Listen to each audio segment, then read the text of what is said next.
Hi there, welcome back to the YouTube channel. I'm back here with a little bit more of a deck tech. Still got a little bit of the effects of COVID, hence why I'm doing another little short deck tech today. So, most of the Dominaria United stuff is completed now from my point of view. If there's anything I haven't done you really want me to see do deck tech on, please comment on this video down below. Hit the like button, hit the subscribe button, leave me a comment, tell me what you want to see me do, and I'll get that done as well. But I've been looking around to do some new things. I have got one or two Dominaria United ones still to do. They'll be coming up in due course. But I decided to try something a little bit different today. So what I've done is I've gone back in time a little bit again, and I went to have a look and see what sort of like commander decks I haven't really played that much of or done anything with. And one of the things I discovered is I've very rarely, well, probably less than that, once, literally once, have I built a deck that involved partners. So I jumped on MTGO, I went and looked in the traders, went to see what else I could find, and I found quite a few partner pairings. So I'm going to do some partner decks just for something a little bit different, a little bit more of a challenge for me, and hopefully something you find a little bit more interesting. So this is the first one of those videos, and to kick it off, here we go. We've got Tana the Bloodsower, 2 red and green for a legendary elf druid and trample. And whenever Tana deals combat damage to a player, create that many 1/1 green sapling tokens. So, sapling deck, kind of, but I've paired it up with something a little bit different. I've paired it up with Ikra, the Shidiqi the Usurper. 3 black and green, legendary creature, Naga wizard, menace. Whenever a creature you control deals combat damage to a player, you gain life equal to that creature's toughness, and it's a 3/7. So basically, if you get him with this, you're going to gain 7 life every time you hit with it. Now, this is an unusual pairing from my point of view. It's nothing I could find any previous deck types for, and I thought it's quite nice. One thing I will say about the partner pairings I'm doing, they'll always have one colour in common. In this case, as you can see, it's green. So what's the rest of the deck look like? Well, it looks something like this. So here's the deck, and basically what I've tried to do with this is try and build on both sides of the 2 cards and try and mash them together a little bit. So the saplings from Tana and the life gain aspect from Ikra. I'll start with the land base. It's the usual selection of lands you'd expect to see in any 3-colour deck. Forests, mountains, swamps, all the other bits and pieces, but I've included both Yavimar, Cradle of Growth, and Urborg, Tomb of Yavimar, just so we've got all that black and green in there, because most of the deck is black and green with only a little bit of red, which is why the red is mainly sort of like 3 mountains and the dual lands you can see. With the rest of the ramp, I did go with Mox Tantalite, Soul Talisman, Soul Ring, Arcane Signet, and one of each of the diamonds. I decided that would be enough ramp for this deck. And then it was trying to work out how to make things work. So there's 2 things we want to look at. We want to get tokens from the Tana side, and we want to have things that are really either got menace or make unblockable. So to go with that, we have put in Rogue's Passage. It's an expensive way of making something unblockable, but if you can get something big and unblockable, like Golter or Phyrexian Triniform that I've gone up the end here, it's worth doing the 4 mana to make them unblockable for a turn. The rest of it is very much around menace and creature and token generation to a certain extent, and with a couple of ways to make things a little bit more fun.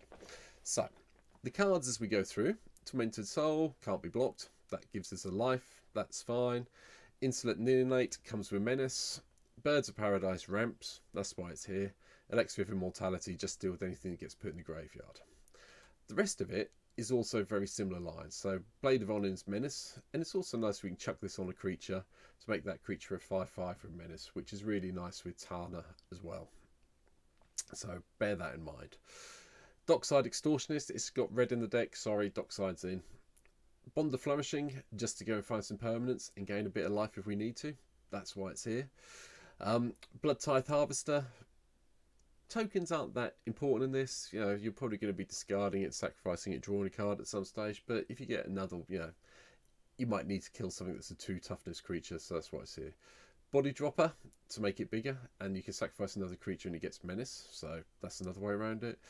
And there's also Cordazola Guildmage. Now I chucked this in because it chucks around Intimidate quite nicely, and it is a nice little bonus, so you could make this intimidated, hence why it's in here. And the other reason is if we get some sort of like big creatures and we want to sort of like swarm the board with maybe saprolings because we've got one of the cards coming up in play already, it could be a case of we're going to do it with that. So that's why it's here. Also, Swiftfoot boots us in to protect whichever one of our commanders we have in play. Moving forward to the 3-drop, we've got Moria Urborg Haunt in here, just so we can return stuff that might have gone to the graveyard. And if we've had to sack things off to, Body Dropper or the Guild Mage, that's why they're here. I won't say about Vampire Socialite, this is just purely here so I want another menace creature. No other reason for it being here, it's just a 2/2 menace. So, I'm trying to think about gaining the life with the menace creatures, bear that in mind. Moria's quite good though. Yes, it's got menace, it's a 3/2. But when it returns, if we've had to sack a creature to it, we can always return that creature to play, which is quite a nice little touch with this card. Veto, Thorn of the Dusk Rose is also in, so we can abuse the life gain part of it. There's a couple of cards you can see up that turn up in more competitive decks than this. I've splashed out on them all of sort of like 0.001 of a ticket to do it, but I've splashed out on them to try and get it working, but I'll come to them in a minute. But Veto's here for part of the life gain combination, so we can make them lose life when we gain life, so that's why it's here. Orchard Spirit's in because it can't be blocked except by creatures with flying or reach, which is quite nice. Search for Tomorrow is a bit of ramp. Gaia's Anthem is here for Tana. It's so we can make Tana bigger and get more saplings, so bear that in mind, that's why that's in here. Likewise, Slimefoot the Stowaway goes quite nicely with Tana as well, because at the end of the day, when a sapling dies, we can ping something game 1, and we can pay 4 and create a sapling. So it seemed like a reasonable inclusion since we're in the colours for that deck. Domri Rad is purely here for the +1 ability and try and get the creature cards in our hand as quickly as possible. If we can get to the 7 and give everything double strike, trample, hexproof and haste, that is fantastic. And we do have one little cheating way that this may happen, which I'll come to in a second. Whisper Silk Cloak means creatures can't be blocked, so chucking that on either of our 2 commanders is really quite nice if that happens. Eberros, God of the Dead. Our opponents can't gain life, we can draw cards, and hopefully we'll get there for that. Damnation for a little bit of board control. I've got all 3 variations of Defiler in. Defiler of Thresh is here first, because it's quite nice whenever you cast a black spell, target creature you control gets +1 and gains menace, so that helps us punch through to gain the life, or, even chucking menace on Tana is quite nice sometimes. Porcupine's in, because it's a slightly bigger body. I don't know if this needs to be in here, it could come out, and I'm sitting here thinking it probably should come out, but what I replace it with is undecided at the moment. I'm going to replace it while we're sitting here, actually. I'm going to do that. I'm going to put Verdurus in, because that's probably better. Right, so ignore that. Defiler of Intellect's in. Oh, Dragon's in. Have to have a dragon in. It's fine. Tokens, that's why it's here. Defiler's in as well, because whenever we cast a red spell, there's only a few of them, but, pinging a target can be helpful. Get the last couple of points of damage in. Parallel Lives goes with this. Venture Forth is mana ramp, and it's quite nice because you cast it once, then it just goes into exile and keeps going through and through and through. You can also spend it early in the game to make sure you hit those land drops. So, and it is a land card though; it's not a basic land card, so that's what makes it special from my point of view. Garrick's into Rampus and also do the +3/+3 in trample when we get up to 4, so that'll disappear soon. Overwild Oddity, same idea. Trample, haste, 4/4. Hopefully we can transform it early. Give all our creatures +1/+1 trample and haste. That sounded good to me. Limited Primeval Wardens in, just so we can do the same things. If a creature an opponent controls would die, exile it. If you do, create a green sapling token. More saplings. I like saplings. Saplings. So might as well have them as round as well. Arling Cord is so we can do the +2/+2 haste and vigilance bit mainly, and occasionally we'll turn it into the wolf side and do the +1/+1 and give them all trample until the end of turn, but it's purely mainly for the first ability, the first +1/+1 to make our creatures bigger as we go along. Rurik Mons Warren Chief is one of the cards from Dominaria United that I haven't done a deck tech about yet, but I decided to play in here so it's the right colours. It might help us ramp, if not it gives us another creature. Nothing wrong with that. Aetherflux Reservoir is here for the life gain side of it. I reckon with this we'll be gaining enough life we can do that, and there's something special coming up which I think works as a little combo, and that little combo is these 2 cards, Exquisite Blood and Sanguine Blood. Whenever we gain opponent loses life, we gain that much life. So if we pay 50 life and we've got this in play, we just make it come back straight to us, ready for the next turn. And we could just do it again and again and again and kill our opponents off. Likewise, Sanguine Born's in as well. Whenever you gain life, target opponent loses that much life. This in play, with this in play, casting some spells, we're going to gain some life, drain our opponent a little bit as well. So bear that in mind. That's the little combo, and I believe it works. It usually does turn up in competitive decks and really mainstream black competitive decks, but we're just playing it in here as a little backup win condition to go alongside all the creatures and tokens hopefully we're going to be making.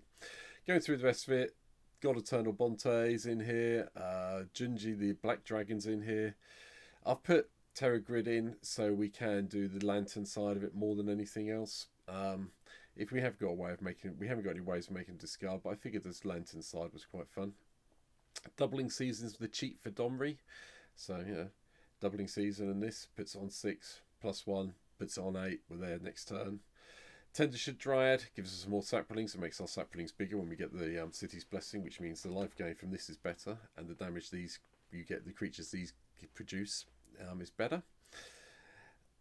Defiler Revig, Bellowing Tangleworm. I discovered this when I did the Baru deck a few weeks back. I forgot, Intimidate's a real pain to deal with, and if you put it on your green creatures, they can only be blocked by green creatures or artifact creatures. Not a lot of blocking is going to happen with them unless they're really, really big, so I figured it was worth playing it in here. Defiler of Vigor makes our nice little spells over here cheaper and bigger. Glorious Sunrise for the +1/+1 and trample side of it, or the gain 3 life if we're really short at some stage. The other green dragons in from Neon Dynasty. Verdurous Gearhog you just saw we put in, and Overrun. Overrun's a classic from my point of view. It should be in more green decks. We don't see as much of it anymore, but if I'm creating a whole load of tokens, I want Overrun in to make sure I can go +3/+3 and hit them very hard in the head very quickly. The final few cards are just a little bit of fun. I mean, I was going to stop here and fill up the 3-drop, but I decided to have a little bit of fun with this. You may want to cut some of these, but we'll see. Grave Titan, you all know what it does. Noxious Gearhog's got Menace, so that's quite nice. Ancient Copper Dragon, so I thought might as well have it in, try and generate some more treasures so we can win a little bit faster and cast the things we need. Terra Stomper's quite nice. It's a 6 mana 8/8 that can't be countered and has trample. The only thing that's missing from this card is haste. Bear it in mind, it's very good. Domri City Smasher does then give it haste, however, for +2. This was one of the Planeswalker decks from back in the day. I built a whole standard deck around this card. It was fantastic. Won me a tournament a long time ago because no one really expected it because it was standard legal. And the +1/+1 and haste is amazing. So bear that in mind. Masked Bandits I put in for a little bit of mana fixing and the fact that eventually we can exile it and we can cast it back and have a 5/5 Vigilance Menace creature. Last 2 cards. Phyrexian Triniform, so I'm determined at some stage to make a whole load of Golem tokens, especially since I've got Parallel Lives and Doubling Season in here. I want to make as many Golems as I can. And then Golter for a big 12/12 with Trample. I think that was quite a nice way to gain some life off Ikra. So that's it. That's my little partner deck. I hope you've enjoyed watching this afternoon or this evening or whenever you are watching it, wherever you are in the world. I'll be back soon with another partner deck. Let me know what I've missed. Comment down below. Hit the like button. Hit the subscribe button. Come and subscribe to me. As I record this video, we've gone up a couple. We're at 69 now, which... Anyway, but hit the subscribe button. Help me out. Let's come and join the fun and games, okay? But all I will say for now is thanks for coming and watching this. Take care, and I'll see you in the next video. Laters.